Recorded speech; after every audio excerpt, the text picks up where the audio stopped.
Hey everyone, welcome back to Six Sister Stuff. Today I'm sharing with you 3 delicious and easy apple desserts.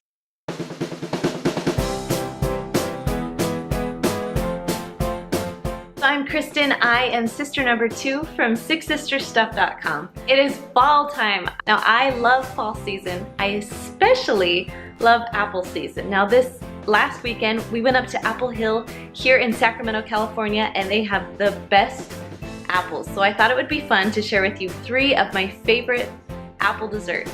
Now I'm doing this in collaboration with Vanessa over at The Lemonade Mom. I've collaborated with Vanessa before. She's one of my most favorite people and favorite YouTubers. So go over to her site. She's also making 3 apple recipes for you to check out. All right, you guys, let's go make these delicious apple desserts. The first one is called Apple Snickers Salad. Now, don't be scared away by this, that there are Snickers inside of it, because it's delicious. First, you're going to add 2 packages of vanilla pudding. These are the small 3-ounce packages, or you can add 1 large 6-ounce package of pudding. Then add 1 cup of milk. If you don't have any milk, you can use water as a substitute if you want to. Then you're just going to blend it together with some beaters. Once it's done, it's time to add the good stuff. So the first thing you're going to add is the Cool Whip. So it's just 1 container of Cool Whip. You're just going to fold in the Cool Whip the best that you can. Now it's time for the apples. I added 3 chopped up green or Granny Smith apples. Then you're going to add 6 Snickers candy bars, or there's something called Snickers Bites that makes your life so easy. And you're just going to mix these all together. Now I like to save 1 Snickers bar to chop up for the very end so I can sprinkle it on top. Now it's ready to serve.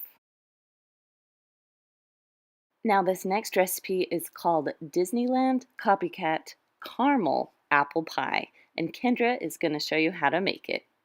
I'm going to start with 1 pound of sugar cookie dough, and I'm going to put it in this big bowl and add about 1/2 cup of flour, and I'm just going to combine that to make a pie crust consistency.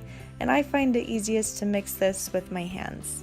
So I'm just going to press that until it's fully combined, and then I'm going to press it into the bottom of a spring-form baking pan. And I like to do this pan because the sides come off and it just really wows the guests. So I'm just going to press this into the bottom and make sure there are no holes so the pie filling can't get through and make it soggy. Then once that's pressed in, we're going to make our pie filling. And so this is 2.5 pounds of apples, about 1/8 cup of flour, 1/2 cup of sugar, and about 1.5 teaspoons of apple pie spice. And then I'm just going to add a lot of caramel. We add about 1 1/4 cups of caramel. But I like to add my caramel as I go just so I can see what areas need a little bit more. So I'm just going to mix that in and just add a little more caramel as I go. And then just keep mixing. Then I'm going to add my filling to my pie crust. We're just going to put it all in, and it's going to get a little high, but make sure you add all the apples. Then we're going to cover it with foil and bake. And while that's baking, we're going to add the crumble that goes on top. So we're going to start with 1 cup of flour and add 1/2 cup of sugar, 1/2 cup of brown sugar, 1 teaspoon of vanilla, and 1.5 teaspoons of apple pie spice. And we're just going to mix that until it's fully combined. And then we're going to add 1/2 cup of melted butter. And just keep mixing until it reaches this crumbly texture. We're going to put that crumbly texture on top of our pie. And then we're going to put it back in the oven to keep baking. And when it's done baking, remove from the oven and add a little more of the good stuff and go ahead and serve. And for my last recipe, I'm going to be making Instant Pot Apple Dump Cake. So I didn't forget about those who love the slow cooker. I'm going to put a link in the description with the slow cooker recipe. So first, I'm going to start with a little pan that will fit right inside my Instant Pot. You can use a spring-form pan, you can use a glass bowl even if you wanted to. So then I'm going to add a 20-ounce can of apple pie filling. And you're going to dump it just right into the bottom of your pan. After that, you're going to spread it around the best you can. Then on top of that, you're going to add 2 cups of yellow cake mix. You can also add white cake mix or even a spice cake mix would be delicious. Then just pat it all around.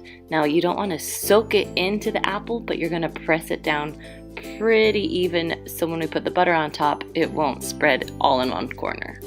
Okay, so I have 4 tablespoons of butter here that I'm going to spread around the best that I can. You don't want to be mixing it in your cake mix. It will cook, I promise. You're just going to spread it.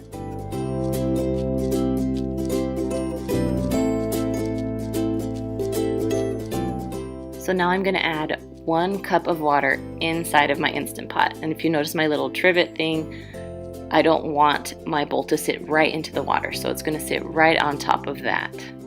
And that is all you have to do. So now you're just going to take the lid, put it on, make sure that it's on sealing and not venting. There we go, sealing.